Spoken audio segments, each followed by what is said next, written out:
ang mga kwento ng pag-ibig, kwento ng buhay at kwento ng pag-asa dito sa Barangay Love Stories. Love Stories.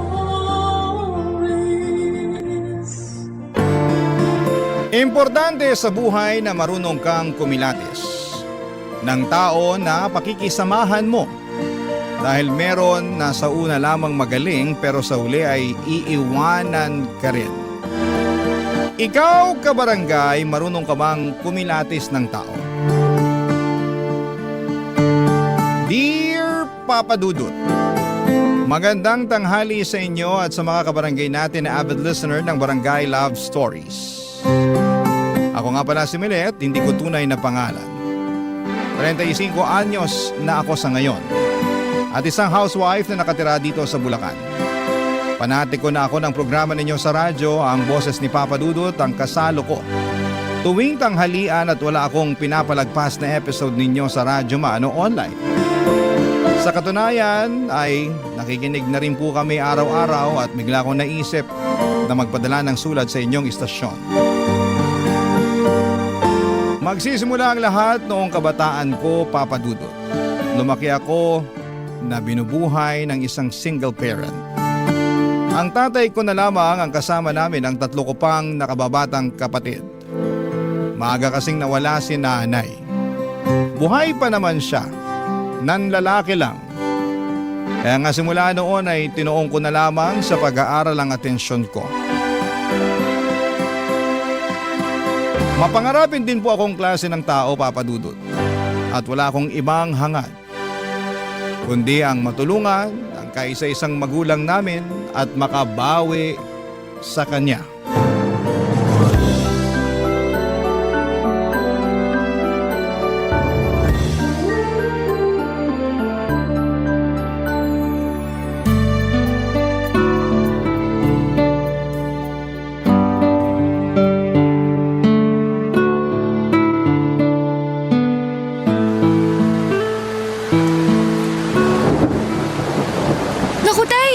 Basang-basa po kayo sa ulan ah. Oo nga eh. Saka ko na lang naalala na wala pala akong dalang payong nung malapit na akong makarating sa pinuntahan ko. Kaya nga nagmadali ako pa uwi pero naabutan pa rin ako ng ulan. Kaya nga po eh. Buti pa, ikukuha ko muna kayo ng tuwalya ah. O sige anak, salamat. Tuwalya. Asan na ba yung tuwalya? Ay, eto, nakita ko na. Samahan ko na rin ng damit. Eto na po ang tuwalya at damit. Magpunas at magpalit na rin kayo, tay. Salamat nak. Pero mamaya na ako magpapalit ng damit. Uupo na muna ako dahil nangangalay na itong mga binti ko. Kalalakad ng mabilis dahil nga uulan na. Kulang na lang, tumakbo ako pero hindi ko naman kaya. Ay, kawawa naman ang tatay ko. Sobra-sobra na yung sakripisyo nyo para sa pamilya natin. Maghapon na kayong nagtitinda tapos naaabutan pa kayo ng ulan. Ay, hayaan mo na. Napaubos ko naman yung paninda natin kakanin bago ako umuwi at abutan ng ulan. Kaya ayos na rin yan. Hindi po ayos yun dahil baka magkasakit kayo. Hindi ako magkakasakit. Malakas yata itong tatay mo. Saka kung pakiramdam ko magkakasakit na ako, uunahan ko na ng pahinga. Huwag ka nga mag-alala sa akin, anak. Kaya ko naman eh. Saka masaya ako na nagsasakripisyo para sa inyong magkakapatid. Hayaan mo, tay. Kapag nakapagtapos ako hinding-hindi ko na po kayo pagtatrabahuhin. Anong ibig mo sabihin? Kasi po, ako na po ang magtatrabaho para sa pamilya natin. Uy, maliliit pa ang mga kapatid mo, Milet. Nag-aaral pa sila. Baka mahirapan ka pag sinulo mo ang pagtatrabaho para sa pamilya natin. Saka hindi pa naman ako ganun katanda. 45 pa lang naman ang tatay mo. Kaya ko pang magtrabaho para tulungan ka. Ang akin lang naman po, baka napapagod na kayo sa pagtatrabaho. Kasi simula nung iniwan tayo ni nanay, kayo na ang tumayong nanay at tatay namin. Oo, totoo na napapagod ako sa trabaho. Pero hindi ako napapagod sa pagiging tatay at nanay sa inyong magkakapatid. Sa katunayan, kayo na mga kapatid mo ang inspirasyon ko. Kaya ako nagsisikap at nagpapatuloy sa buhay. Oo, malaking kakulangan ang pagkawala ng nanay niyo dahil nawala na rin ako ng katuwang sa pagtataguyod sa inyo. Pero aanhin ko naman ang isang tao na walang ginawang matino at panay pasakit lang sa damdamin ko, di ba? Buti pa, sumama na lang siya sa lalaki niya. Ang mahalaga sa akin, magkakasama tayo. Kaya bilib na bilib po ako sa inyo eh. Ha? Bakit naman? Kasi ang tapang-tapang nyo po. Biruin nyo, kinaya nyo na nga na itaguyod kami tapos kinaya nyo pa na ibigay sa iba si nanay. Siya naman ang may gusto nun dahil hindi siya marunong makontento sa pamilya natin. Saka ilang beses na akong nasaktan sa panluloko niya. Naisip ko na panahon na para palayain ko siya. O edi gumaan-gaan ang damdamin ko nung ginawa ko yon. Para akong nabunutan ng tinik sa lalamunan. Hoy, kaya ikaw umilit. Huwag kang manatili sa isang relasyon kapag kaugali ng nanay mo yung lalaki ha. Pero sana matinong lalaki ang matagpuan mo balang araw. Yung hindi ka sasaktan o lolokohin. Sa halip, mamahalin ka ng tapat at paninindigan ka. Papadudot inspirasyon ko ang tatay ko at ang munti naming pamilya kaya nagsikap akong makapagtapos ng pag-aaral. Hindi nagtagal ay natupad ko yon at agad akong naghanap ng mapapasukang trabaho. Kung ang iba kong kaklase ay mas piniling magpahinga muna ng ilang buwan. Pagkatapos ng graduation ay ibahin niyo po ako. 2 buwan bago ako makapagtapos ay nag-job hunting na ako, papadudot. Hindi nagtagal ay dinala ako ng aking kapalaran sa Maynila kung saan ay nakapasok ako sa isang pribadong kumpanya. Magkahalong kaba at excitement ang namutawi sa akin ng mga panahong yon. Kaba dahil aminado akong limitado pa lamang ang nalalaman ko sa bagong mundo na pinasok ko. At excitement na matuto. Naniniwala kasi ako na hindi lang sa eskwelahan natututo ang isang tao. At sa unang araw ko nga sa trabaho ay nakilala ko si Paulo, papadudot.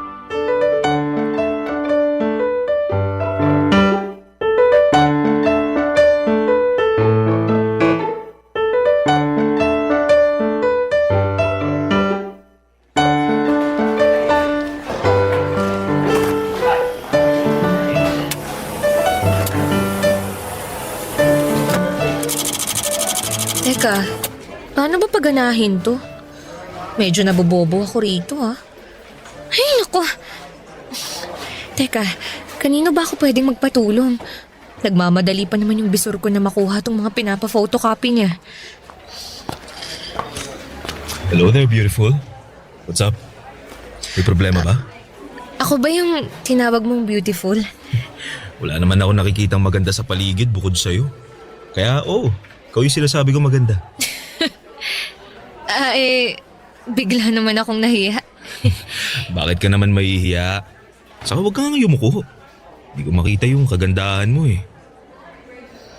By the way, Paolo nga pala, taga-IT department. Diyan lang sa gilid yung table ko. Kaya nga natanaw kita eh. Kako, mukhang may problema ka. Nice to meet you, Sir Paulo. Naku, Paolo na lang. Huwag na yung sir na yan. Sige. Ikaw, ano bang pangalan mo? Ako si Milet, taga-marketing naman. Bago lang ako rito. Unang araw ko panghala ngayon eh. At tama ka, dahil namumroblema na ako dito sa photocopy machine na to. Ayun, hindi ko kasi alam kung paano ko to gamitin eh. Sana hindi mo ko husgahan at sabihang taga-ibang planeta ha. Bakit ko naman sasabihin yun eh? Nakakalito naman talagang gamitin yan. Saka unang araw mo pa lang. Normal yun. Makakapag-adjust ka rin. Buti pa, turuan na lang kita kung paano gamitin yan. Okay? Akin na. Akin na yung ipo-photocopy mo. Ayan. Salamat. Ganito lang gagawin mo. Lagay mo tong papel dito sa feeder. Tapos, check mo muna kung may papel sa tray para sa pagkokopyahan mo. Meron naman. Nilagyan ko na kanina. Okay yan. Tapos, iset up mo na yung size dito sa screen. Yan ang hindi ko alam. Okay lang yan. At least ngayon alam mo na. Oo nga eh. Salamat ah. Wala nga naman. Pagkatapos mong iset up, pwede mo nang pindutin dito para mag-photocopy na. Yan. Wow, ganun lang pala yun. Ang galing ah. Oo, automatic na yan. Di mo na kailangan isa-isahin kasi mas matagal yun. Siguruhin mo lang na walang staple wire yung mga papel mo kasi kakainin yan. Matatagalan ka. Noted. Ayan, tapos na. Grabe, ganun lang pala yun kadali. Salamat talaga ah. Wala yun. Pero tinandaan mo ba yung mga tinuro ko? Oo naman, para sa susunod hindi na ako mahihirapan. Pag nahirapan ka, pwede mo naman akong istorbohin dun sa table ko para magpatulong. Naku, nakakahiya naman sa'yo. Huwag kang mahiya kasi trabaho ko naman yun. Saka, masaya ako na tumulong sa mga magagandang babae na kagaya mo. Naku, binobola mo lang yata ako eh. Uy, hindi ako bolero Nagsasabi lang ako ng totoo. Malapit na palang mag-lunch. May kasabay ka na bang kumain? Wala pa nga eh. Wala pa rin kasi akong kakilala rito. Meron na. Gusto mo, magpakilala ulit ako sa'yo? Hindi na kailangan, kilala na kita no. O kung ganun, pwede ba kitang yayain mag-lunch? Wala rin kasi akong kasabay Saka kung ayos lang sa'yo, syempre. Ayos lang naman. Yun. Yan, may kasabay na ako. Hintayin na lang kita sa kantin mamaya Sige. Ibigay ko lang tong mga papeles na to sa bisor ko. Papadudot, gwapo, matangkad, matangos, ang ilong, maputi at makinis ang balat. Ganyan ko po ilalarawan si Paulo.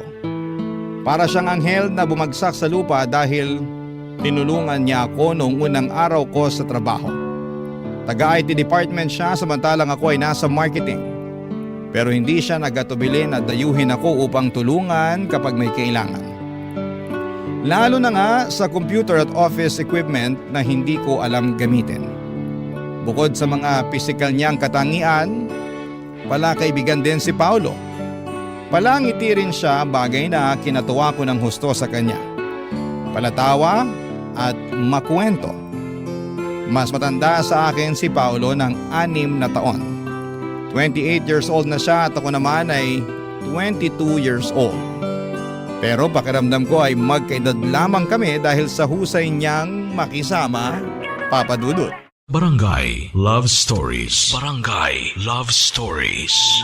Papa Dudut, naging regular employee ako sa paglipas ng 6 na buwan. Kaya naman masayang masaya ako. Unti-unti ay naka-adapt ako sa buhay sa opisina.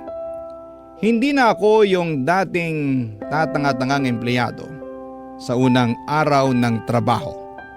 Marami na rin akong nakilala at naging kaibigan, lalo na sa department na kinabibilangan ko. Pero kung may higit akong dapat pasalamatan, yun ay walang iba kundi si Paulo. Simula kasi noong unang araw ko hanggang sa maregular na ako ay nasa tabi ko lamang siya. Sumusuporta at nagpapagaan ang buhay ko sa opisina. Naging mabuting kaibigan at katrabaho ko rin siya, Papa Dudut. Hindi nagtagal ay lumalim ang pagkakaibigan namin hanggang sa nagtapat siya ng nararamdaman niya sa akin. Pumayag akong ligawan niya. Pero nakarating sa akin ang usap-usapan na may pagkababaero daw si Paulo. Noong una ay hindi ko yon pinansin hanggang sa unti-unti ko na ngang napatunayan na totoo ang mga sinasabi nila.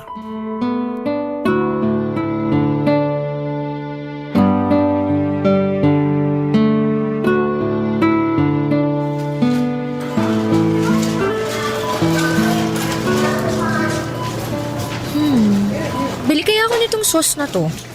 Sabi ni tatay masarap daw to kasi napanood niya sa TV. Sige, bilhin ko na nga. Tapos ano pa nga bang kulang? Teka. Kuha na rin ako ng mga delata para may stock sa bahay. Sumipa si baby?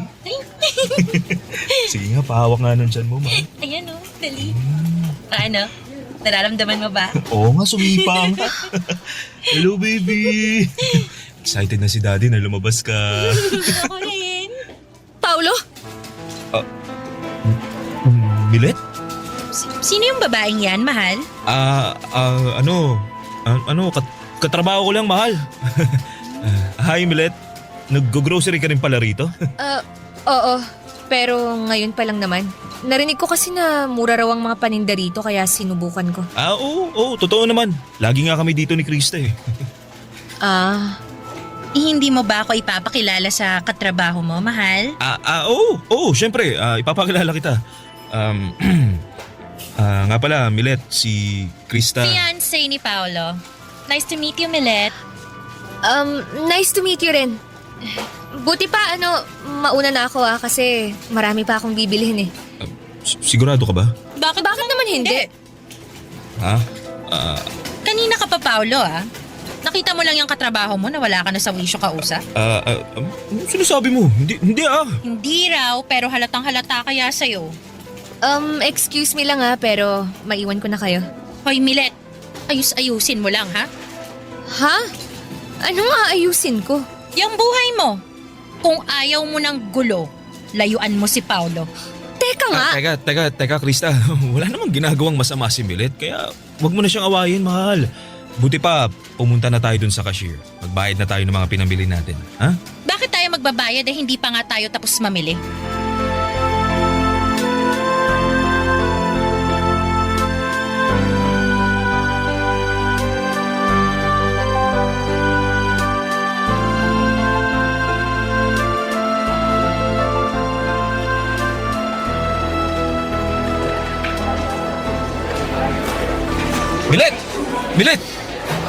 Milet, sandali lang. Bakit ba? Anong bakit ba? Kanina pa kita tinatawag pero dire-diretso ka lang sa paglalakad. Nagmamadali ako eh. Ano bang kailangan mo? Tungkol dun sa nangyari kagabi. Yung nakita ko lang naman kayo na masayang nag-grocery ng fiancé mong si Krista. May fiancé ka na pala pero gusto mo pa akong ligawan? Uy, ka naman maingay. At bakit hindi? Takot ka bang marinig ng mga tao rito sa opisina natin kung gaano ka kababaero at sinungaling? Para sa kaalaman mo matagal ko nang naririnig na babaero ka, pero hindi ako naniwala ron. And guess what? Mukhang tadhana nang gumawa ng paraan para malaman ko ang totoo. Pasensya ka na kung nagsinungaling ako sa'yo. Wala nang magagawa yung pasensya mo kasi nangyari na. Grabe ka, Paolo. Buntis na yung fiancé mo pero nakuha mo pang lokohin. Ano bang pumasok dyan sa kukote mo? Bakit mo nagawa yun sa kanya? Baka hindi mo lang maintindihan pag kinuwento ko eh. Komplikado kasi yung relasyon namin ni Krista. Alam mo, hindi ko na rin naman gustong alamin dahil wala na akong pakialam. Kaya wag mo na ako ulit lalapitan. Kasi naiinis ako sa'yo. Ayoko pa naman sa tao yung sinungaling at manluloko. Diyan ka na nga! Papadudot, hindi ako makapaniwala sa natuklasan ko tungkol kay Paolo. At kahit na nga humingi na siya ng pasensya sa akin ay wala na ring magagawa yon. Dahil nasaktan ako ng husto. Nagugustuhan ko pa naman siya noon at nagbabalak ng sagutin pero buti na lamang at nalaman ko ang katotohanan bago pa man mangyari ang bagay na yon. Simula noon ay iniwasan ko na si Paolo lalo na pag nagkikita kami sa opisina. Hanggat maaari ay ayoko siyang tignan sa mga mata. Naiilang kasi ako at nasasaktan. Oo, hindi naman naging kami pero nagsinungaling pa rin siya sa akin. Kaya nga malaki rin ang panghihinayang ko sa aming pagkakaibigan na sinayang lamang ng pagiging maharot niya. Mabilis na lumipas ang isang buwan at akala ko ay hindi ko kayang mag-move on kay Paolo. Lalo at magkatrabaho kami. Pero nakakausad naman ako. Kaya lang bigla na naman niya ulit akong ginulo. Papadudot.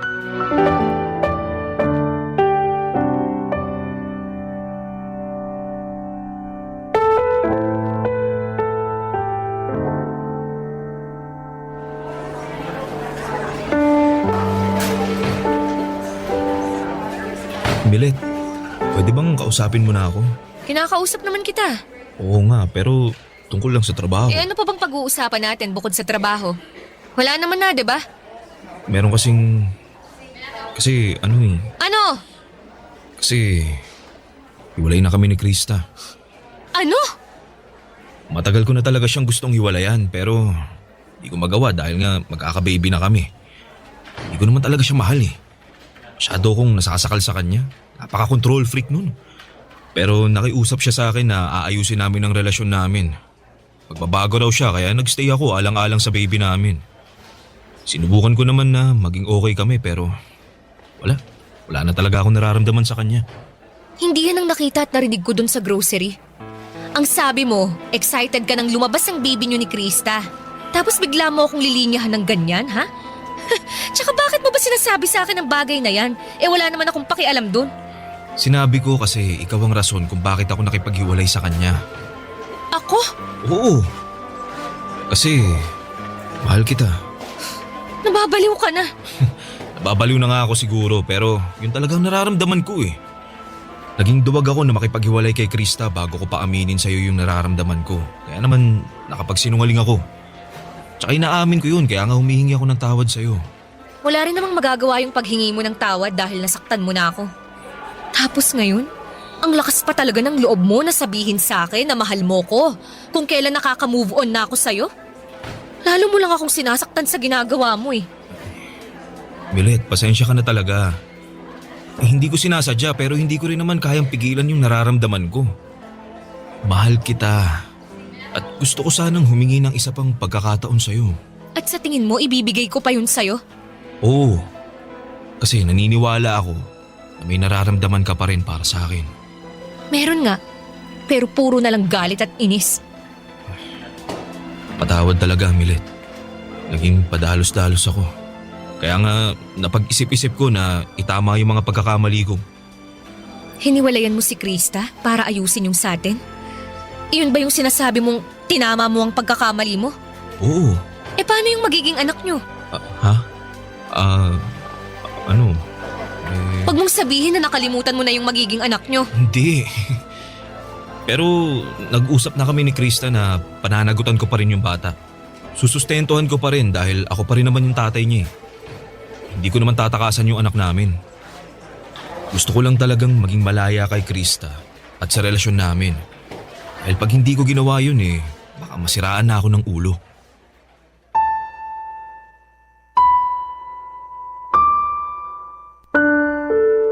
Papa Dudut, tawagin niyo na akong tanga, bobo, lukaret at uto-uto. Pero wala na akong pakialam pa. Kahit na anong gawin kong pagmamatigas ng puso, ay naapektuhan pa rin ako sa hiwalayan ni na Paulo at Krista. Kaya hindi ko na napigilan na i-comfort siya. Doon ko napatunayan na may pakialam pa rin ako kay Paulo. At hindi pa rin pala nawala ang pagmamahal ko sa kanya. Mahal ko pa rin siya kahit na nagsinungaling siya sa akin. At dahil sa mga nangyari sa kanila ng ex niya ay naging malapit muli kami sa isa't isa. Hindi ko na pinakinggan ang mga sinasabi ng ibang tao. Basta, ang focus ko ng mga panahong yon ay si Paulo. Wala na rin namang masama sa pagiging close namin dahil single naman kaming pareho. Hindi nga nagtagal ay niligawan ako ni Paulo at nagpaligaw naman ako. Barangay Love Stories. Barangay Love Stories. Papadudot naging masugid si Paulo sa panliligaw sa akin kaya nga hindi ko na pinatagal yon. Dahil makalipas ang isang buwan ay sinagot ko na siya. Sobrang saya namin lalo na ako dahil siya ang first boyfriend ko. Ewan. Ang lakas ng karisma ni Paulo at kahit na nung iwas ko ay hindi ko siya mahindian at malayuan. Naisip ko na baka sign na rin yon ng universe na magka-boyfriend na ako dahil masyado akong focus sa pag-aaral nung estudyante pa lamang ako. Up to the point na kinalimutan ko nang lumandi. Kaya nga pinagbigyan ko na ang sarili ko na maging masaya sa relasyon namin ni Paulo. Lalo na at pinakita at pinaramdam niya sa akin kung gaano niya ako kamahal. Ang isang bagay lang na hindi ko gusto ay yung ilang beses niya akong pinilit na may mangyari sa amin. Lalo na at natatakot pa akong mabuntis at hindi pa ako handa. Hanggang sa napapayag rin niya ako dahil sa matatamis niyang salita at pagsasabi na kahit na anong mangyari ay pananagutan niya ako.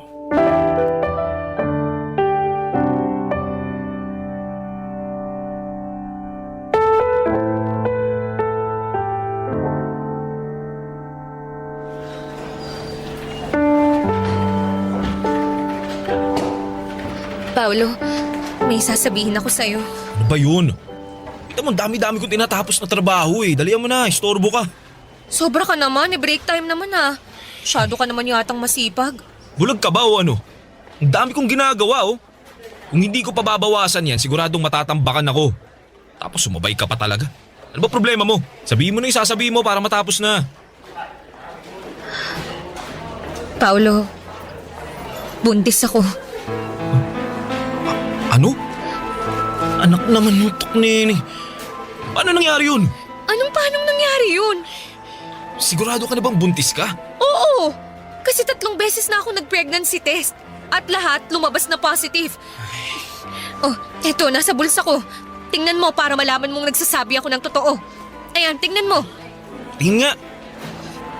Buwisit naman buhay to. O bakit ka ba nagagalit? Hindi ka ba masaya na magkakababy na tayo? Yung mukhang to, tingin mo masaya? O bakit ka nga nagagalit? Kasi wrong timing naman yung pagbubuntis mo eh. Ang dami-dami ko ng problema, dumagdag ka pa. Kasalanan ko ba yun? Ikaw naman yung bumuntis sa akin, ha? Sabihin mo hindi. Di ka ba nakikinig? Ang dami-dami ko ng problema, gusto mo isa-isahin ko pa sa'yo? Tingin mo, paano ko susuportahan yung 2 bata? Sige nga. Hirap na nga ako dun kay Krista dahil napaka-demanding tapos dumagdag ka pa talaga. Sobra ka naman sa akin. Hindi ko rin naman to ginusto. Nagtiwala lang naman ako sa'yo kaya nagawa kong ibigay ang sarili ko ng buong buo. Alam mo ano magandang gawin? Palaglag na lang natin yung bata. Anong sinabi mo? Milit naman eh. Bingi ka ba o ano? Kainis ka, paulit-ulit tayo. Sabi ko, ipalaglag natin yung baby dyan sa tiyan mo. Total, di pa rin naman tayo handang maging magulang eh. Nasisiraan ka na ba ng ulo? Basta, hindi ko pa nanagutan yung nasa sinapupunan mo. Ayoko sa batang yan. At kung ipipilit mo pa rin sa akin, mabuti pa maghiwalay na lang tayo. Sige, mamili ka. Ako o yung pinagbubuntis mo.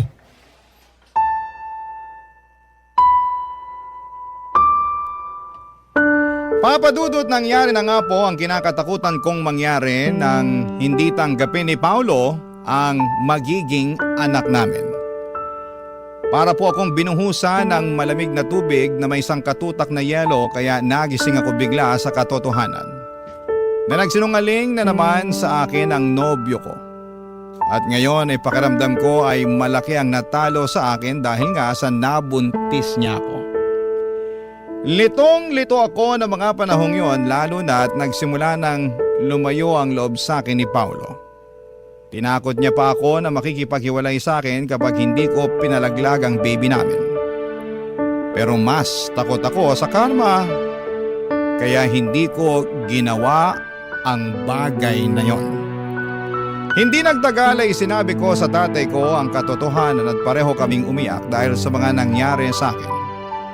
Pinayuhan niya akong ipabarangay si Paolo para ireklamo. Pero bago yon ay may nangyari sa opisina na hindi ko makakalimutan.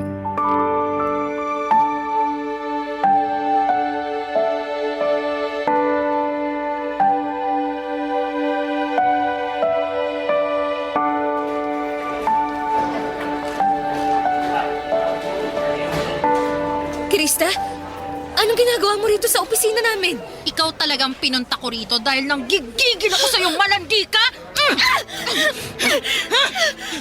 Ano ba sa tingin mong ginagawa mo? Ano pa? Di tinuturuan ng leksyon ng mga katulad mong higad! Ahas! Ano bang kasalanan ko sa'yo, ha? Malaki! Dahil inagaw mo lang naman sa akin si Paolo! Wala akong inaagaw sa'yo. Hiwalay na kayo ni Paolo, di ba? Oo! At dahil yun sa'yo, nung nalaman ko yun, wala akong ibang naisip kundi ang saktan ka! At wala akong paki kung mapatay pa kita! Aray!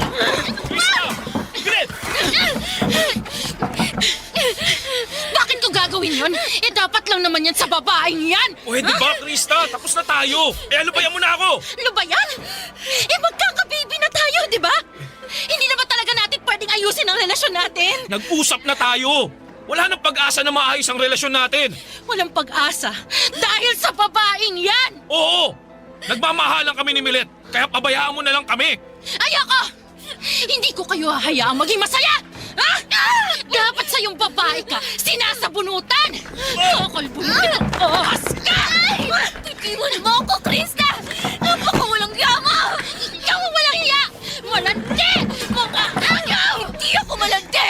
At wala akong inagaw sa'yo! Ano ba, tumigil na nga kayo? Pinagtitingin na tayo ng ibang tao. Nakakaya kayo. Krista!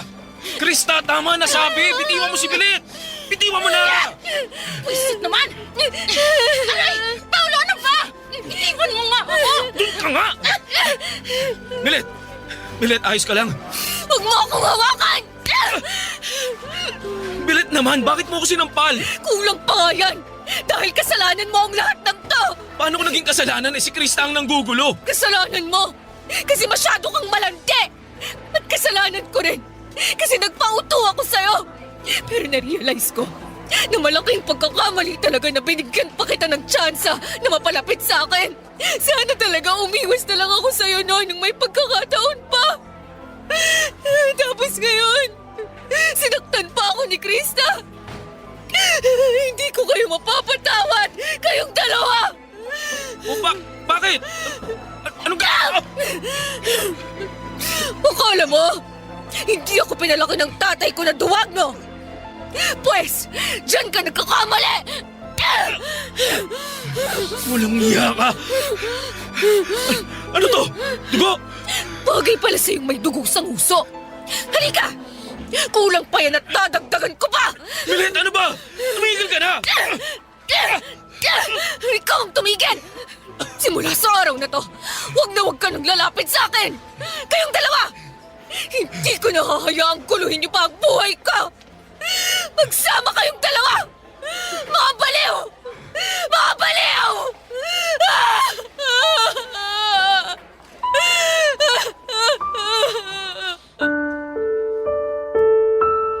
Papa Dudut, hindi ko na nagawang paguntugin ang ulo ni na Paolo at Krista dahil may mga dumating ng security guard para umawat sa amin. Agad na dinala sa ospital ang dalawa para matahi ang mga nguso nila. Ewan, sana talagang tinuluyan ko nang paputukin pati ang mga ulo nila. Ayos lang naman ako noong mga panahong yon, pati na rin ang baby sa sinapupunan ko. Tapos nung sumunod na araw ay pinagharap-harap kami sa HR department dahil sa kaguluhang ginawa namin. Kapwa kami na mimohan ni Paolo, samantalang pinablatter naman nila si Krista. Pero na-stress talaga ako ng husto sa nangyari kaya nag-decide na lamang ako na mag-resign sa trabaho. Nakipaghiwalay na rin po ako kay Paolo at pinagbantaan siya na huwag nang magpapakita pa sa akin. Papa Dudut, nag-focus na lamang po ako sa pagbubuntis ko at noong nakapanganak ako ay saka ako naghanap ng mapapasukan. Buti na lang at nandyan ang tatay ko na napaka-supportive sa akin. 10 taon din akong naging single parent bago ko po nakilala ang asawa ko, Papa Dudut. Akala ko ay hindi ko na matatagpuan ng tunay na pag-ibig.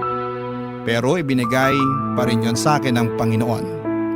Kaya nga malaki ang pasasalamat ko sa Kanya at nagsilbi na lamang aral sa akin ang mga pinagdaanan ko. Sa kasalukuyan ay happily married na po ako sa mabait at responsable kong asawa. Tanggap niya ang anak namin kaya naman masayang masaya ako. Hanggang dito na lamang po ang sulat ko, Papa Dudut. Maraming salamat po sa pagbasa ng aking liham. God bless. And more power sa Barangay Love Stories. Ang inyong forever kapuso at kabarangay, Milet. Uy, kabarangay! Agree ka ba sa ending ng ating Barangay Love Stories na ito? I-share mo na ang feelings mo sa ating comment section. Ang mga kwento ng pag-ibig, kwento ng buhay at kwento ng pag-asa dito sa Barangay Love Stories. Love Stories. Ang pag-ibig na wagas ay hindi sumusuko sa pagsubok. Hindi ito nakabase sa yaman o karangyaan, kundi sa tunay na damdaming handang magsakripisyo kahit anong unos pa ang dumaan. Ikaw, kabarangay, sa panahon ng hirap at ginhawa, kaya mo rin bang ipaglaban ang ganitong klase ng pag-ibig? Papa Dudut. Magandang araw sa inyo, Papa Dudut. Ako po si Ermilio, pero tawagin niyo na lamang po ako sa palayaw kong Melo. 45 years old na ako at 15 taon na sa serbisyo bilang isang gwardya sa isang bangko dito sa Pampanga. Sa loob ng 15 years na yon ay paulit-ulit na ang naging gawi ko sa araw-araw. Palaging bahay trabaho at tuwing day off naman ay nakikipag-inuman ako minsan sa mga kumpare ko. Panggabi ako sa trabaho at dahil ako ang bantay sa bangko tuwing sarado ito ay wala akong ibang ginawa. Buong magdamag kundi ang manood lang ng pelikula online habang hinihintay ang pagsapit ng umaga. Halos maubos ko na nga ang lahat ng mga action movie na available online. Kapag naman hindi ko trip ang manood ay nakikinig ako sa mga kwento ninyo para hindi ako antukin, Papa Dudut. Pagdating ng karelyebo ko ay dumadaan ako sa karinderya para kumain at saka magpahinga sa bahay. Papa Dudut, hindi lang ako ang mag-isang nagpupuyat para magtrabaho. Kasama ko rin sa pagbabantay sa bangko na pinagtatrabahuhan ko ay isang mag-asawa na nagtitinda ng balot at sigarilyo. Sa harap kasi ng bangko ay isang bus terminal at ang mga pasahero doon ang suki ng mag-asawang Susana at Socorro. Kada alas 8 ng gabi ay pumupwesto na sila sa tapat ng bangko para magtinda ng balot, tubig at sigarilyo. Maaga rin kasing nagsasarado ang mga sari-sari store sa lugar na yon. Kaya naman sila ang takbuhan ng mga pasaherong nag-i-stop over sa lugar. Naging malapit ang puso ko sa dalawang matanda dahil gabi-gabi ko na silang nakakasama sa pagbabanat ng buto. Tandang-tanda ko pa nga noong unang araw ko sa trabaho, taong 2010, sinaway ko sila noong nakita ko silang nag-aayos ng pwesto nila isang gabi, Papa Dudut.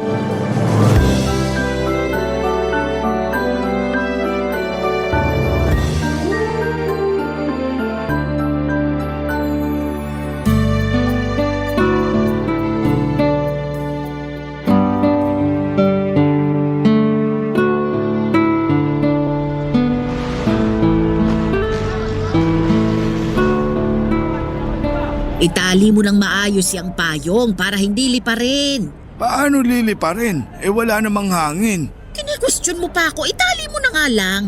Hindi natin hawak ang panahon. Baka mamaya biglang lumakas ang hangin. Ito na, itatali ko na. Mawalang galang na po, Nay, Tay. Bawal po kayong magtinda rito. Pag-aari po ng bangko tong lugar eh. Hindi po kayo pwedeng pumwesto rito. Ay anak, matagal na kaming nagtitinda rito. Dito talaga yung pwesto namin. 10 taon na kaming pumapwesto rito, sir. Alam yan nung security. Ako na po yung bagong gwardya. Wala na po yung dati. Wala na si Rudy? Bakit? Anong nangyari sa kanya? Lumipat po siya ng agency. Di na raw po niya kaya magpuyat. Ganun ba? Hindi ba niya nabanggit sa'yo na may pumupwesto rito para magtinda? Hindi po eh. Hanggang alas 4 lang naman kami dito, sir. Bago pa magbukas yung bangko, wala na kami rito. Kaso po ngayon, mas maigpit na yung patakaran. Bawal talaga mga nagtitinda sa mismong labas ng entrance eh. Baka mamaya may dumating mula sa head office, ako po yung mapagalitan. Wala naman sigurong dadalaw sa inyo ng ganitong oras. Gabi na eh. Kahit doon na lang kami sa gilid para hindi makasagabal. Ayos lang ba yun? Ay, sigurado po ba kayo na matagal na kayo rito? Oo, 10 taon na kaming nagtitinda rito. Marami nang dumaang CQ dyan. Lahat sila kilala kami. O sige po, kung pinapayagan naman kayo ng mga dating security dito, hindi ko na po kayo paaalisin. Basta medyo gumilid lang po tayo ha. May CCTV po kasi. Mahirap na baka mapagalitan ako. Kasi simula ko pa lang po dito sa trabaho. Ay naku, salamat ha. Socorro, ilipat mo na yung mesa sa gilid. Buhatin mo na muna yung lagayan ng balot. Ay, wag nyo na pong ilipat. Diyan na po muna kayo ngayong gabi pero bukas po, doon na kayo sa gilid, ha? Tsaka iwasan po nating magkalat. Bawal din po ang maingay. Opo sir, wala pong problema sa kalat. Nagwawalis kami bago kami umuwi. Wala ring maingay dito. Sige po. Salamat. Ano nga palang pangalan mo anak? Ermelio po. Pero Melo na lang po ang itawag niyo sa akin. Salamat, Melo. Wala pong anuman. Kayo po, ano pong mga pangalan niyo? Ako si Susana. Ito naman ang asawa kong si Socorro. Taga rito lang din po ba kayo? Oo, malapit lang kami rito. Diyan lang kami sa may bukana, yung papasok dyan. Ganun po ba? Ilang taon na po kayo? 60 na ako. Ako naman +5. Bale 65 po. Oo, mas matanda ako sa kanya ng 5 taon. Bakit naman po hanggang ngayon nagtatrabaho pa kayo? Hindi po ba dapat nagpapahinga na lang kayo sa bahay niyo? Nako, kung hindi kami magtitinda, saan kami pupulot ng pangkain? Kailangan naming kumita para may pambili kami ng ulam. Wala po ba kayong anak? Meron, marami. 5 silang lahat. Nasaan po sila?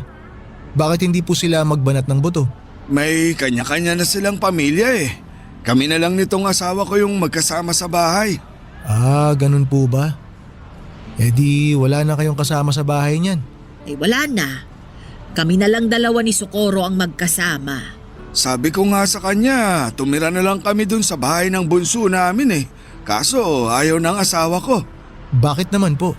Magiging pabigat pa ba kami sa bunso namin? Wag na. Kaya naman namin ang sarili namin eh. Nasa 60 na kami pero malakas pa naman kami. Mabuti naman po kung ganun pero dapat sa edad nyo pong yan. Yung natitirang lakas nyo, ini-enjoy nyo na lang po eh. Parang yung nanay ko po, hindi ko na siya pinagtatrabaho ngayon. Maswerte yung nanay mo, sir. Kasi may mabait siyang anak. Kami. Naku, itong si Socorro. Sisiraan pa ang mga anak namin. Wala tayong magagawa kung maging mga anak natin naghihirap. Pero kahit na, ilang taon natin silang inalagaan tapos iiwan lang nila tayong… Ay nako, katulad ng sinabi ko, wala na tayong magagawa pa. Desisyon nila yon. Relax lang po kayo. Huwag po kayong mag-aaway. Ganito talaga kami magsagutan pero hindi kami nag-aaway. Siya, sige po. Maiwan ko na po kayo dyan para hindi ko na po kayo maabala. Kung may kailangan po kayo, doon lang po ako nakapwesto. Doon po banda sa sulok. Salamat, anak. Salamat, sir. Huwag niyo na po akong tawaging sir. Melo na lang po. Maliit na matanda si Nanay Susana, maikli ang buhok nito na medyo nakukuba na. Tuwing nakikita ko siya ay parang lagi siyang galit pero kapag kinausap mo na siya ay sobrang palatawa siya at madaldal. Ang asawa naman itong si Tatay Socorro ay payat at maliit din katulad ni Nanay pero malakas pa rin siya. Lalo na sa mga pagbubuhat ng mga inilalako nila. Mas mahiyain si Tatay Socorro kesa kay Nanay Susana pero mas naging close ko si Tatay dahil pareho kaming mahilig manood ng action movies. Naawa ko sa sitwasyon ng mag-asawa. Kaya naman hinayaan ko na lamang silang pumwesto sa harapan ng bangko. Total ay gabi naman na at sarado na ito. Nung una ay taga-masid lamang ako sa dalawa, si Tatay Socorro ang unang nagbabantay sa pwesto nila. Mula alas 8 ng gabi hanggang alas 12 ng madaling araw ay nakaupo siya sa lumang plastic chair at binabantayan ang tinda nilang balut, tubig at sigarilyo. Samantala ay natutulog naman sa likuran nito si Nanay Susana. Nakapwesto siya sa bisikletang may sidecar na siyang gamit-gamit nila sa pagbibitbit ng kanilang lamesa at malaking payong para hindi sila mahamugan.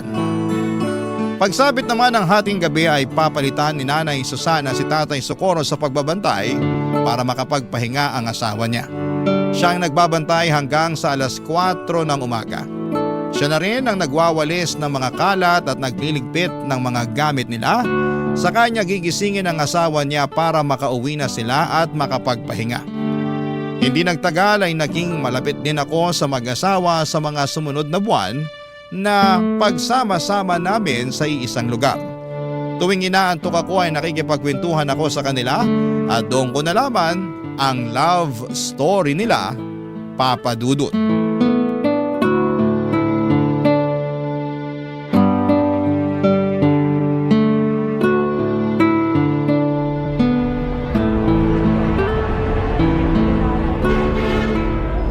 Tay, pabili po ako ng yosi. Isa lang.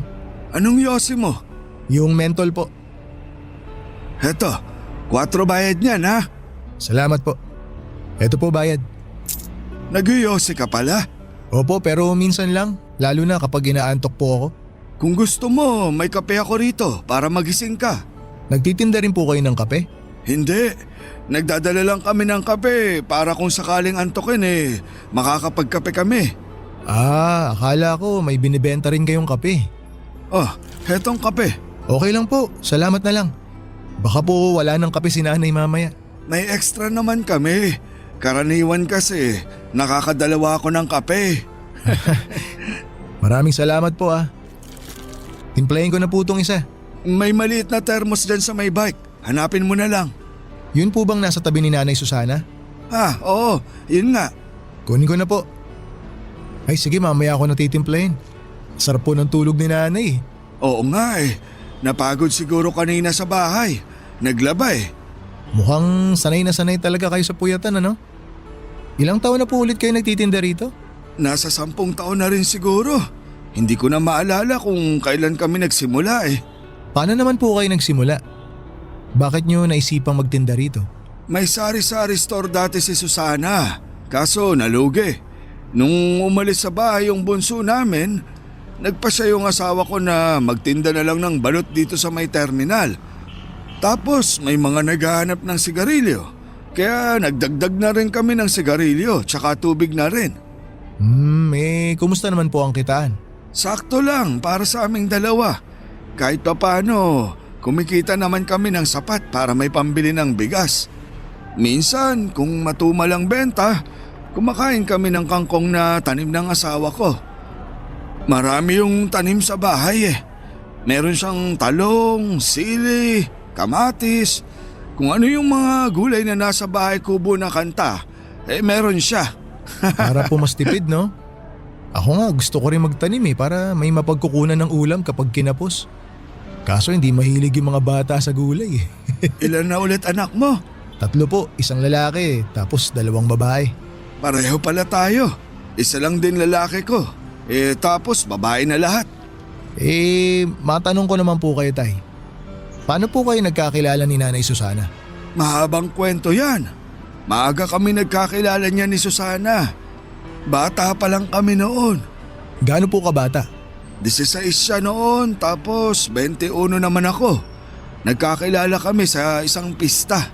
Ah, talaga po? Oo, kasama niya mga kaibigan niya noon. Puro sila sosyalin. Si Nanay? Oo, mayaman niya noon. Inhinyero ang tatay. Tapos po, anong nangyari? Pinili ako, kaya eto, naghihirap ngayon kasama ako. Hindi ko po maintindihan, Tay. Pinapili po ba siya? Nung sinagot kasi ako ni Susana, syempre hindi naman ako mayaman noon. Kargador lang ako Wala akong tinapos. Mahirap lang kami. Nung nalaman ng tatay ni Susana na ako yung nobyo niya, hindi sila pumayag. Ah, kaya siya pinapili. Ganun na nga. Pinapili siya ng mga magulang niya. Iiwan niya ako o itatakwil siya ng pamilya niya. Mas pinili na lang ni Nanay na itakwil siya? Kaya nga siya nandito, di ba? Ayan mahimbing ang tulog. Talagang ipinaglaban po kayo ni Nanay, ano?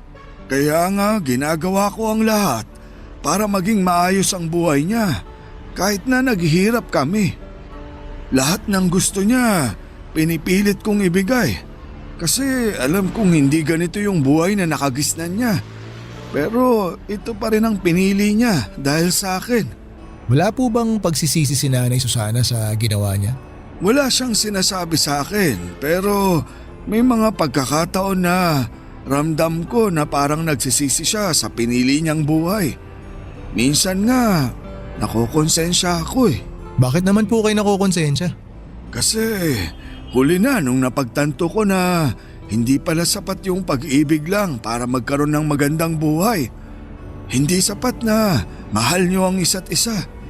Minsan, napapaisip ako, kung hindi ako pinili ni Susana, siguro maganda na ang buhay niya ngayon. Pero kita ko naman po, Tay, na masaya si Nanay sa piling niyo. Tuwing magkasama kayo, naiinggit nga ako kasi ang sweet niyo pa rin tingnan. Kita ko sa mga mata nyo kung gaano nyo kamahal ang isa't isa. Kasi yun na lang ang meron kami. Wala kaming yaman. Ang meron lang kami ang isa't isa. Naantig ako sa love story nila Nanay Susana at Tatay Socorro. Pero sa parehong pagkakataon ay nalungkot din ako na hanggang sa pagtanda nila ay kayod kalabaw pa rin sila na para bang walang ipinagbago ang buhay nila noon hanggang sa kasalukuyan. Nakaka-relate ako sa kwento nilang dalawa dahil halos ganun din ang nangyari sa akin at sa unang babaeng inibig ko noon. Bago ko nakilala ang asawa ko ay meron akong babaeng minahal ng lubusan. Masasabi ko na siya ang taong bumasag ng puso ko ng sobra-sobra sa puntong muntik na ako mawala ng pag-asang makahanap pa ng pag-ibig. Nakilala ko siya sa isang charity event. Hindi ba ako gwardiya noon, tambay pa lamang ako dati na kung ano ang available na trabaho ay yon ang kinukuha ko. Naging driver ako ng isang NGO na tumutulong sa mga kabataang nakatira sa liblib na lugar. Miyembro siya ng naturang NGO at siya ang nanguna sa charity event na yon. Nasa passenger seat ko siya noon at sa kahabaan ng biyahe namin ay doon ko siya nakilala. Simula noon, Papa Dudut, tuwing kailangan nila ng driver ay ako na ang kinokontak nila.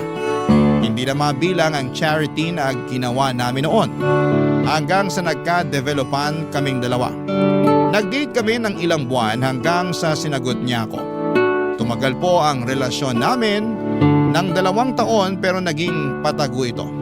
Hindi dahil sa kinakahiyaan niya ako kundi dahil alam niyang hindi papabor ang mga magulang niya kapag nalaman nilang ang boyfriend niya ay isang hamak na driver lamang. Noong natuklasan ng mga magulang niya ang relasyon namin ay doon na natapos ang pagsasama namin. Sa kasamaang palad ay mas pinili ng ex ko ang magandang future niya kaysa sumama sa akin sa hirap at sa ginhawa. Hindi katulad ni Nanay Susana, hindi ako ipinaglaban ng ex ko. Nang mga panahong kailangan ko siya na manindigan para sa aming dalawa. Barangay Love Stories. Barangay Love Stories. Matagal bago ako naka-move on sa pag-ibig na yon, Papa Dudut. Siya kasi yung first love ko na inakala kong makakasama ko na sa panghabang buhay.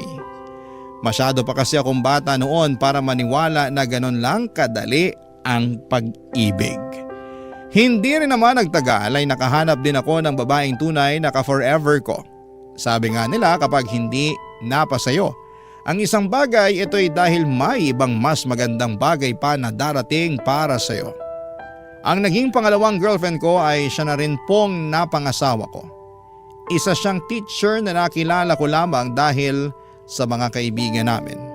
Nagtatrabaho na ako noon bilang gwardiya noong naging kami, Papa Dudut.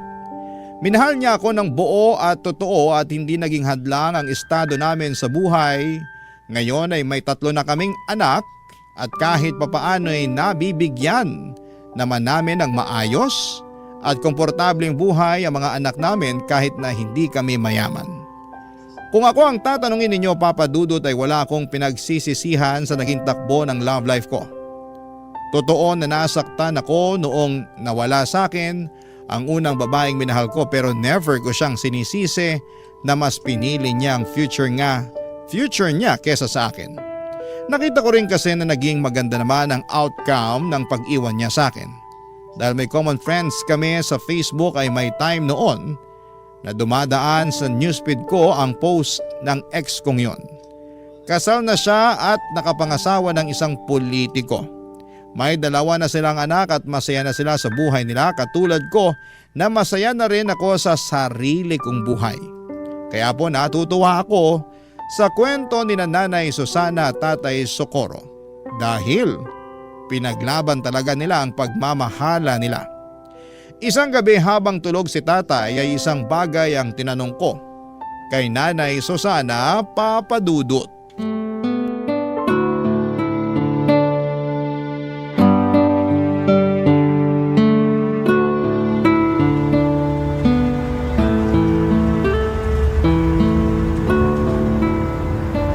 Nay, tulog na ba si Tatay Socorro? Naku, tulog na. Bakit? Sayang. Nakalimutan ko na pinabaunan pala ako ng misis ko ng pagkain. May dala po akong spaghetti dito tsaka Shanghai na pang midnight snack sana natin. Ako na lang ang kakain. Tutal siya naman ang umubos ng hapunan ko kanina. Tirahan na lang po natin siya para may makain siya mamaya paggising. Mabuti pa nga. Ayaw kasi niya nang naiistorbo kapag tulog siya. Ah, talaga po ba? Oo, siya yung tipo na biruin mo na kapag lasing. Wag lang kapag naistorbo sa tulog. O sige po, tayo na lang po ang magsalo nitong baon ko. Bakit? May handaan ba sa inyo? Birthday po kasi ni Mrs. Nagluto siya ng spaghetti para sa mga bata tapos Shanghai. Ay sabihin mo sa kanya happy birthday ha. Makakarating po. Matagal-tagal na rin akong hindi nakakatikim nito eh. Alam mo, nung bata pa ako, kada kaarawan ko, hindi nawawala itong spaghetti. Favorite ko ito eh. Nabanggit nga po sa akin ng mga nakaraang araw ni tatay na mayaman daw ang pamilya niyo, Nay. Oo, 2 anak lang kasi kami kaya kung ano yung mga gusto namin, ibinibigay talaga ng papa namin. Kahit kailan, hindi po ba talaga kayo hinanap ng mga magulang niyo? Hindi. Hindi ko alam kung sinubukan ba nila akong hanapin. Hindi rin kasi nila alam kung nasaan ako eh. Bakit po hindi nila alam? Kasi nagtanan kami ni Socorro. Walang nakakaalam kung saan kami nagpunta pati mga kaibigan ko. E nung araw na yon, tinalikuran ko lahat-lahat. Ibig niyo pong sabihin, simula noon, hindi niyo pa rin po nakikita ang pamilya niyo? Nagpunta ako sa libing ng nanay ko. Yun na yung huling pagkikita namin. Nakakalungkot naman po yun. Eh yung tatay niyo po? Mas nauna siyang namatay. Hindi ako nakapunta noon kasi wala akong pamasahe. Ipinagdasal ko na lang siya. Pero wala naman po kayong pinagsisisihan sa mga naging desisyon niyo sa buhay, Nay. Kasi maganda na yung buhay niyo noon eh. Ako? Nako, marami akong pinagsisisihan. Tulad po ng ano? Na sana hindi na lang ako nakipagtanan. O hindi kaya bago ako nakipagtanan, dinala ko yung mga alahas ko para may maisasadla ako. Nagsisisi po ba kayo na pinili niyo si Tatay Socorro? Eh, sino ba naman ang may gusto ng ganitong buhay, 'di ba? Masyado pa akong bata noon eh, at sa pag-ibig. Akala ko kakayanin ko lahat kasi kasama ko ang taong minamahal ko. Pero hindi pala ganun yun. Iba ang realidad sa mga pelikulang napapanood natin. Kung babalik po kayo sa nakaraan, Nay, tingin niyo ba iibahin niyo yung naging takbo ng buhay niyo? Hindi. Wala akong babaguhin. Ah, wala po. Akala ko po ba… Hindi naman porket nagsisisi ako. Ibig sabihin nun gusto ko nang burahin yung mga nangyari sa buhay ko. May mga pagsisisi ako, pero wala akong babaguhin. Alam mo kung bakit? Bakit po? Kasi naging masaya ako. Yun yung isang bagay na ayaw kong mawala sa akin. Masaya ako na si Socorro ang napangasawa ko. Masaya ako na nagkaroon kami ng maraming anak. Masaya ako na sa kabila ng hirap ng buhay, magkasama pa rin kami hanggang ngayon. Masaya ako kasi napatunayan namin sa mga magulang ko na kaya naming magtagal kahit wala kaming itinatagong yaman. Lahat ng sayang yon ay dahil kay Socorro.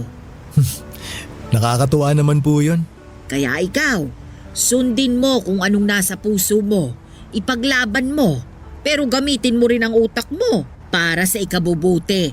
Hindi lang ng sarili mo ha, kundi pati na rin ng pamilya mo. Opo, Nay. Tatandaan ko po yung mga sinabi niyo. Sa panahon ngayon ay malimit na lamang akong makakita ng mag-asawang sabay tumatanda. Katulad nila Nanay Susana at Tatay Socorro ay dalangin ko rin na makasabay ang asawa ko hanggang sa pagtanda ko. Parang napakahirap na rin kasing makahanap ng kabiyak. Nasasamahan tayo hanggang sa pagtanda natin. Kung hindi nasisira ang relasyon ng mag-asawa dahil sa pangangaliwa, minsan ay mas maaga namang kinukuha sa langit ang isa.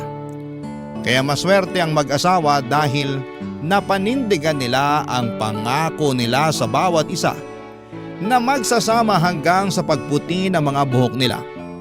Nakakainggit dahil hindi yon nagawa ng mga magulang ko. Maaga kasi kaming iniwan ni tatay matapos siyang malunod. Noong mga bata pa lamang kami dala ng kalasingan. Nasa dagat kami noon at nagsiselebrate ng birthday ng kapatid ko. Nagiinuman sina tatay kasama ang mga kapatid nito noong nagpaalam siya para umihi. Makaraan nga ang ilang minuto ay hindi na siya bumalik pa. Noong hinanap namin siya ay nakita siya ng tiyuhin ko na nakadapa sa buhanginan. Ang ulo nito ay nakalubog sa mababang parte ng dagat. Tuwing nakikita ko sina Nanay Susana at Tatay Socorro ay parang natutunaw ang puso ko sa saya. Sila kasi yung klase ng pag-ibig na pinapangarap ng marami.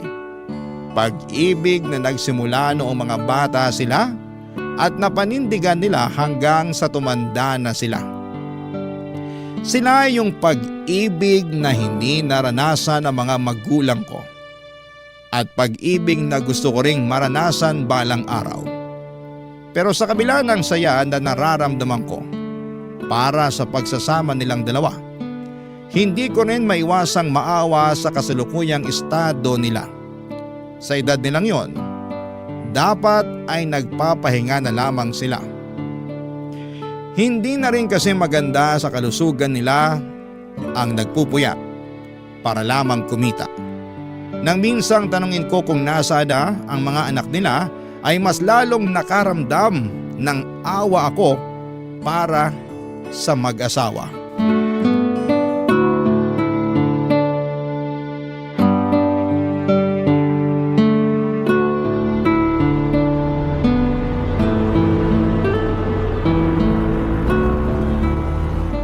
Melo, ano yung pinapanood mo? O tay, kayo po pala. Hali po kayo rito, maganda tong pinapanood ko. Bagong upload lang. Si Eddie Garcia ba yan? Opo. Tabi nga tayo. Total wala pa namang bumibili. Sige po. Matumal talaga kapag ganitong oras, no? Oo, mamayang alas 12 pa yung dating ng sunod na bus. Talagang kabisado nyo na po yung pagdating ng mga bus, ah. Dekada ba naman na akong nagtitinda rito? Kabisado ko na ang lahat. Wala po ba kayong ibang trabaho noon? Meron. Dati akong konduktor, tapos naaksidente ako. Kaya hirap na akong makabiyahe ng malayo. Buti po kinaya nyo na buhayin yung mga anak nyo, no? Marami yun, ah. May sari-sari store kami noon. Yun yung negosyo ng asawa ko. Ang lakas nun dati, kaso nalugi. Bakit naman po nalugi? Maraming gumaya eh. Sunod-sunod na nagkaroon ng sari-sari store dun sa lugar namin. Kaya ayun, nagkaagawan ng suki. Kaya po ba dito na lang kayo nagtinda? Ganun na nga. Buti po nakaya nyo pa rin suportahan yung pamilya nyo noon, no? Kahit na ganito lang yung trabaho nyo. Sa awa ng Diyos, nakaya naman namin. Tuwing umaga, naglalabas si Susana. Ako naman, nagpapataya ako noon ng weteng. Doon namin kinuha yung mga pinangtustos namin sa mga anak namin. Tapos nagpupuyat pa po kayo sa gabi? Oo, wala kaming magagawa. Mataas pangarap namin para sa mga anak namin eh. Napagtapos nyo po silang lahat? Hindi, pero may 3 kaming napagtapos. Yung panganay, pangalawa, tsaka yung bunso. Nasa na po sila ngayon? Bakit parang bigla na lang nila kayong iniwan? Yung panganay, nurse sa abroad. Dinala siya doon ng asawa niya. Kaso parang nakalimot na eh. Maganda na kasi buhay nila doon. Yung pangalawa naman, namatay sa aksidente sa motor. 24 lang siya noon. Yung pangatlo, nagtana naman. Nagmana sa amin. Yung dalawa po, tay, nasaan? Yung pangapat, may sarili ng pamilya. Marami din sila, kaya problema din nila yung pera. Yung bunso, yun yung tumutulong sa amin noon. Pero simula nung nagkapamilya, medyo nagigpit na rin ang sinturon. Wala naman po ba kayong tampo sa kanila na para bang pinabayaan na lang nila kayo ni nanay? Wala naman. Ang mahalaga sa amin nagampanan namin ng maayos yung trabaho namin bilang magulang. Ayaw din naman namin ni Susana na humingi ng tulong sa mga anak niya kasi alam niya na may mga kanya-kanya na rin silang buhay. Kahit hirap na yun, ayaw niyang maging pabigat sa ibang tao. Nakakalungkot naman po yun. Kung ganun ginawa sa akin ng mga anak ko, malulungkot ako. Mantakin nyo tay ha, pinalaki ko sila ng maayos tapos bigla na lang nila akong iiwan kapag nakatayo na sila sa sarili nilang mga paa. Yun naman talaga yung trabaho natin bilang magulang eh. Yung tulungan sila.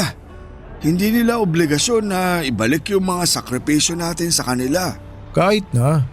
Para sa akin lumalabas na wala silang utang na loob kapag ganun.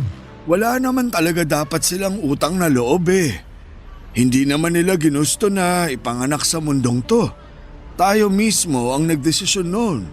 Kaya tayo dapat ang mag-alaga sa kanila. Tama po kayo pero sabi ko nga po tay, nakakalungkot. Hindi rin naman siguro mahirap para sa anak na magbalik ng utang na loob sa magulang eh. Sa tingin ko parang obligasyon ng anak yun.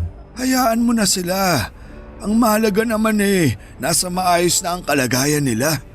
Masaya sila, malusog, buo ang pamilya, okay na yun. Yun po talaga yung pinaka-importante tay no?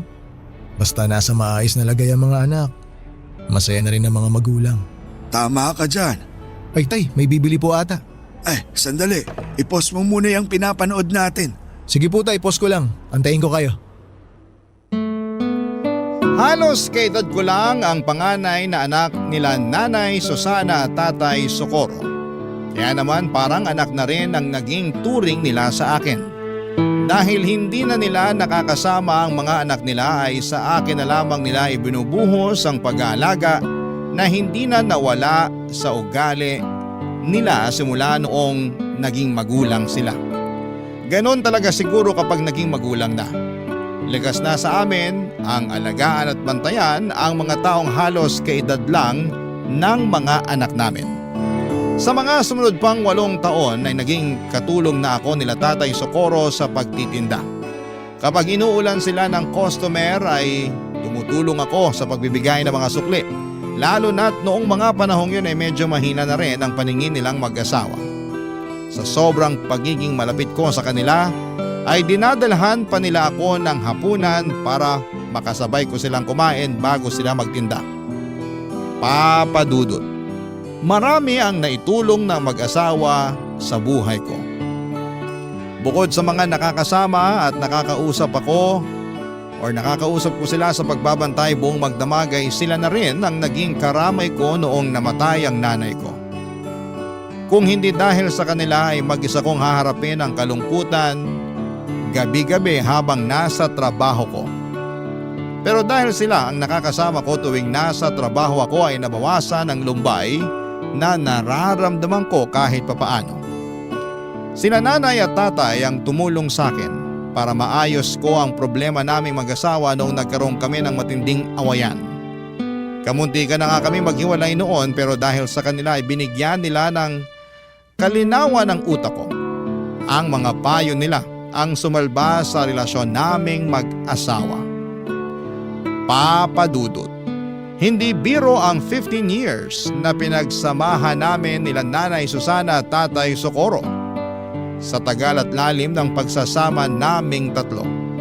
Hindi ko ine-expect na darating din pala ang araw kung kailan magkakahiwalay-hiwalay kaming tatlo. Papa Dudut. Barangay Love Stories. Barangay Love Stories. Marami na akong alaala kasama sina Nanay Susana at Tatay Socorro na kung sisimulang kong ikwento ngayon ay aabutin tayo ng maraming araw. Pero bilang ibinahagi ko na rin ang kwento nila sa inyo, Papa Dudut, ay magandang i-share ko na rin sa inyo ang ilan sa mga hindi ko malilimutang memory kasama ang dalawang matanda. May pagkakataon noon na kahit maulan at may bagyo ay lumalabas pa rin sila para magtinda. Inabutan kami noon ng baha na umabot hanggang binte. Hindi na nila noon kayang makauwi ang mag-asawa dahil sa lakas ng buhos ng ulan at bugso ng hangin. Ang ginawa ko kahit bawal magpapasok sa bangko ay pinasilong ko na muna sila sa loob pansamantala kahit na pinagalitan ako ng management pagkatapos noon. In-invite ko rin sila noon na nang nagdebu ang panganay ko Sobrang saya nila Nanay Susana noon dahil marami silang pagkaing na-take home. Palabirong tao si Nanay at kahit na marami silang problemang pinagdaraanan, ay lagi pa rin siyang humahagalpak sa tawa maski na sa mga maliliit at simpleng biro lamang. Kapag naman bored si Tatay Socorro ay tumatabi siya sa pwesto ko para samahan ako sa panonood ng pelikulang pinapanood ko. Kapag may bibili ay nagmamadali siyang magtinda para wala siyang makaligtaan sa pinapanood namin. Karaniwan ay mga 90s action films ang pinapanood namin. Marami pa kaming masasayang alaala at ilan lamang yon sa kaya kong ibahagi ngayon. Papadudo taong 2023 ay doon na po nagbago ang lahat. Ilang linggong hindi nagtindang mag-asawa. Akala ko noon ay hindi sila nagtinda dahil maulan lamang noon pero sa isang gabi mag-isa lang na dumating si Tatay Socorro sa dati nilang pwesto. Nang tanungin ko kung nasaan ang kabiyak niya ay doon ko na nalaman ng masamang balita. Isang balita na nagpaluha sa akin.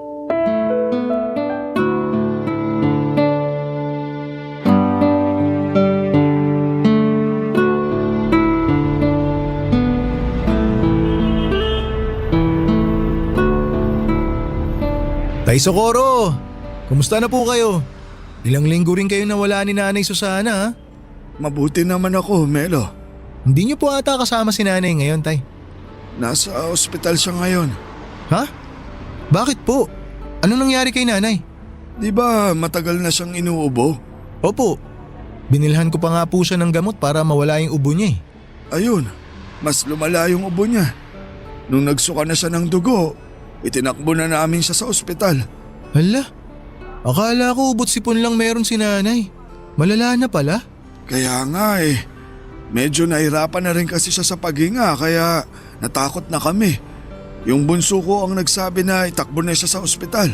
Eh, kumusta na po si Nanay ngayon? Nasa ospital pa rin siya. Mukhang matatagalan pa bago siya makabalik sa pagtitinda. Ano po bang sakit niya? Alam niyo na po ba? May cancer si Susana, Melo. Ho? Ay, ano pong klaseng cancer? Lung cancer daw. Hindi ko nga alam kung paano niya nakuha yun eh. Akala namin yung mga nagkaka-cancer lang sa baga yung mga naninigarilyo. Oo nga, hindi naman nag-iossi si Nanay ah. Pero nakakalanghap pa rin daw siya ng usok mula sa mga nagsisindi. Yun daw yung rason. Hala, paano na ngayon yan, Tay? Kaya nga ako nawala ng ilang linggo kasi nagbantay ako sa ospital. Eh, bakit nandito po kayo ngayon? Nakiusap na lang muna ako sa mga anak ko na sila na muna yung magbantay sa nanay nila. Di ko kayang nakikita si Susana na nahihirapan eh. Nasasaktan ako. Ay, kawawa naman si Nanay. Di bale, mukhang madidischarge na siya bukas. Stable naman na raw yung lagay ni Susana eh. Kaso nga lang, kailangan pa rin niyang bumalik sa ospital para sa treatment niya. Yun ang mahirap, Tay, yung treatment.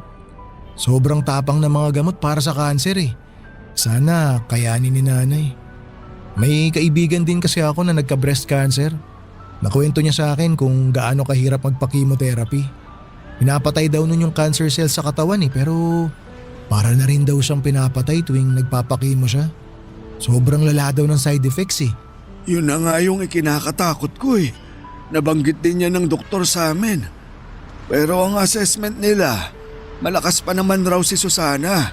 Kaya kakayanin pa rin daw naman niya yung side effects na sinasabi mo. Pero sinabi rin niya sa amin na hindi raw matatanggal ng chemo yung sakit niya. Mapapahaba lang daw nito yung buhay niya. Ay, bakit naman daw po? Hindi ko alam. Siguro dahil sa edad niya. Sabi ng anak ko, baka raw hindi kayanin ni Susana yung mga gamot. Pero kahit ganon, gusto nilang ilaban yung buhay ng nanay nila. Kahit pala papano, nag-aalala rin sila sa nanay nila. Nakakatuwa naman. Sabi ko naman sa'yo, hindi man namin laging nakikita ang mga anak namin. Alam kong handa silang tulungan kami kapag nangailangan kami. At least mapapanatag na ako na hindi kayo nag-iisa. Nandyan pa rin yung mga anak nyo.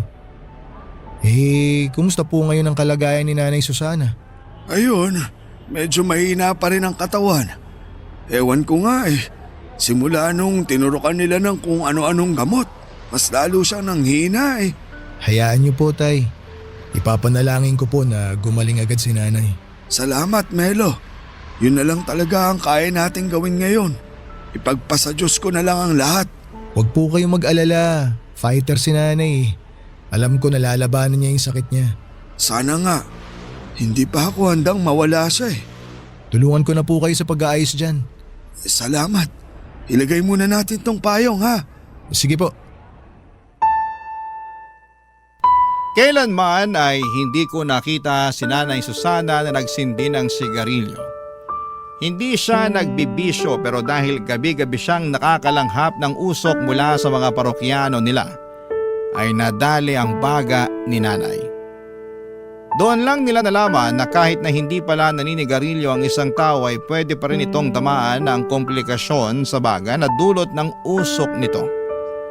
Ang tawag doon, Papa Dudut, ay second-hand smoking. Sa katunayan, mas malala pa nga daw ang epekto ng second-hand smoking sa iba kesa sa mismong tao na humihit-hit nito. Noong nalaman nilang may cancer si Nanay Susana ay nagtulong-tulong ang mga anak niya para maipagamot siya. Kaso nga lang ay mahal ang mga treatment na kinakailangan ni Nanay, lalo na't late stage na ang sakit niya. Sa mga unang buwan ay nagawan pa nila ng paraan ang mga gastos sa ospital. Pero kalaunan ay nawalan din sila ng mapanghuhugutan. At para hindi mahirapan ang kanyang pamilya, si Nanay Susana na mismo ang nagdesisyon na huwag nang ituloy ang treatment niya. Masyado na raw siyang matanda para ipaglaban pa ang buhay niya. Isa pa ay hindi na raw nito kinakaya ang mga side effect ng treatment niya.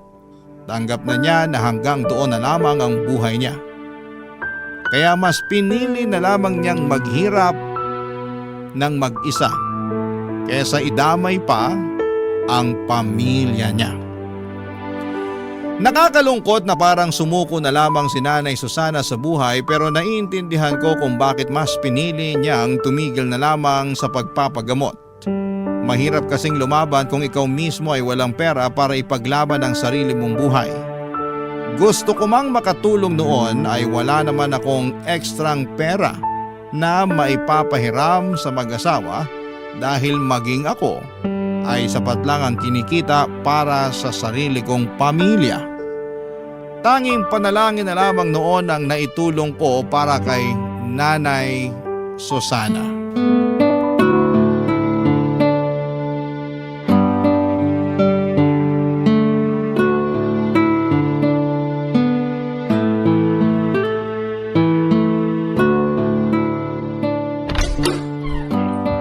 Susana, hulaan mo kung sinong nandito. Sino? Ako po to, Nay. Si Melo. Ay, ikaw ba yan, Melo? Anong ginagawa mo't naparito ka? Wala naman po. Gusto ko lang po kayong makita ulit. Namiss ko kayo eh. Matagal na kayong hindi nagpapakita sa pwesto. Kailan po kayo babalik? Nako, mukhang malabo nang mangyari yan. Bakit naman ho? Di wala nang kasama si Tatay Socorro niyan magtinda ng balut. Kaya niya na yan, matanda na siya. Anong kaya? Ikaw yung hinahanap-hanap lagi ng mga parokyano natin. Opo, ang dami po naghahanap sa inyo, Nay. Nagtataka na nga rin yung iba bakit di raw po kayo nagpapakita sa kanila eh. Kumusta naman po kayo, Nay? Eto, mukhang mabamatay na. Nay, wag naman po kayo magbiro ng ganyan. Si Susana talaga, kung ano-anong pinagsasasabi. Ay bakit? Totoo naman na. Tingnan niyo nga ako. Mukha pa bang kaya kong bumalik sa dati? Oo naman po. Makakabalik po kayo sa dati. Magtiwala lang po kayo. Makikita nyo mabilis kayo makaka-recover. Nako, hindi na ako umaasa dyan. Bakit naman, Nay? Tumigil na ako sa pagpapagamot. Inaantay ko na lang na malagutan ako ng hininga. Si Nanay talaga oh. Abay, totoo. Nakikita mo ba ang itsura ko? Ang payat-payat ko na. Hirap na nga akong makatayo ng mag-isa eh. Medyo sumeksi nga po kayo eh. Pero alam ko naman po na makakabalik pa rin kayo sa dati. Tiwalang-tiwala po ako sa pag-aalaga sa inyo ni Tatay Socorro eh. Hindi ba, Tay? Oo naman. Wala eh. Gusto ko mang mabuhay pa ng matagal. Diyos na mismo ang nagpasya. Hindi mo naman alam kung yan talaga ang gusto ng Diyos eh. Bakit mo siya pinapangunahan? Hanggang ngayon ba, Socorro?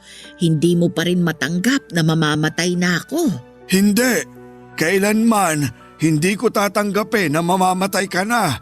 Mas mabuti pang ako na lang yung mamatay kaysa ikaw.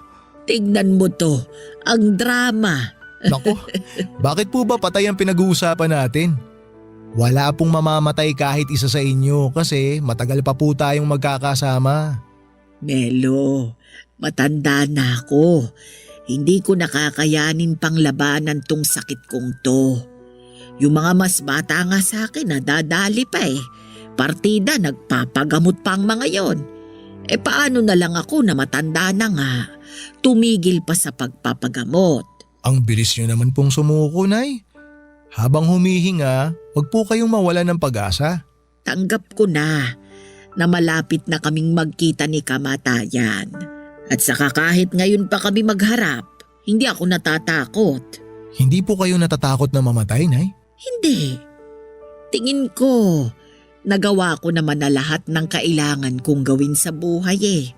Masaya ako sa naging takbo ng buhay ko. Kaya handa na ako. Ang totoo niyan, hindi takot yung nararamdaman ko ngayon eh. Alam mo kung ano? Ano po? Lungkot. Nalulungkot lang ako kasi iiwan ko na yung asawa at mga anak ko. Hindi ko na makikitang lumaki yung mga apo ko. Hindi ko na matutupad yung pangako ko kay Socorro na magsasama kami sa hirap at ginhawa. Matagal mo na akong sinamahan sa hirap. Hindi mo na kailangang isipin yun. Melo, may hihilingin lang sana akong pabor sa'yo. Sige po, Nay. Ano po ba yun? Ikaw nang bahala sa asawa ko ha. Bantayan mo siya.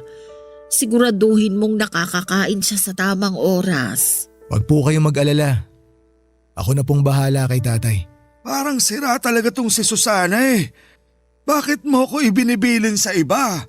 Alam niyo po, Nay, ang lungkot ng pinag-uusapan natin. Pwede po bang ibahin natin yung pinag-uusapan? Yung masaya po sana para good vibes naman. Oo nga naman.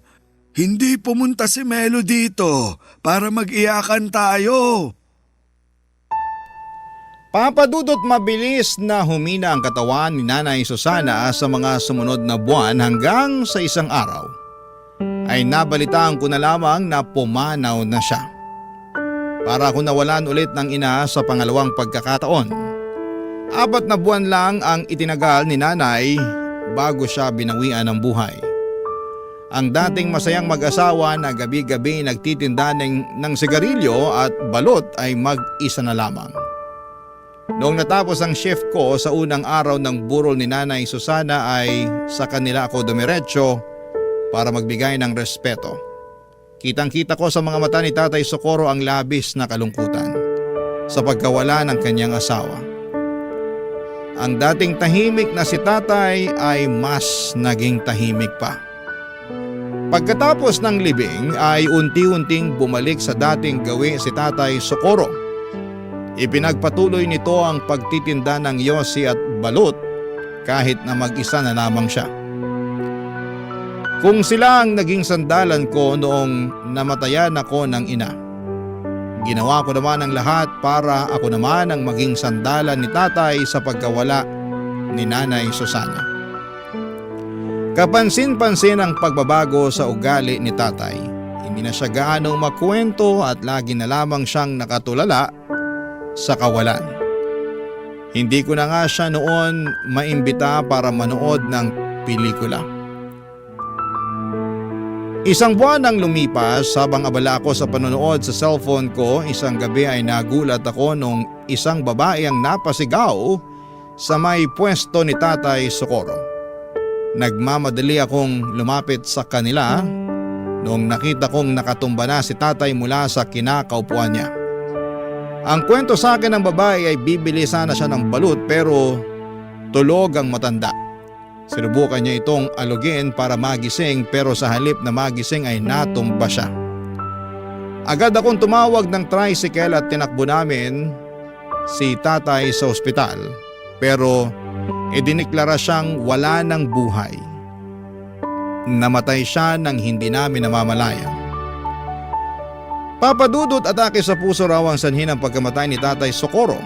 Siguro'y ganon talaga nila kamahal ang isa't isa ni Nanay Susana na hindi nila kayang mapaghiwalay. 1 buwan lang ang pagitan ay sumunod kaagad si tatay kay Nanay Susana.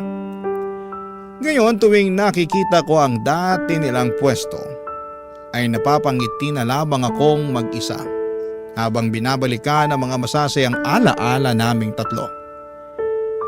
Iba na ngayon ang tindera doon pero hanggat nabubuhay ako ay hinding-hindi ko makakalimutan na minsan ay may 2 matanda na nagpakita sa akin ng tunay na kahulugan ng tunay na pag-ibig.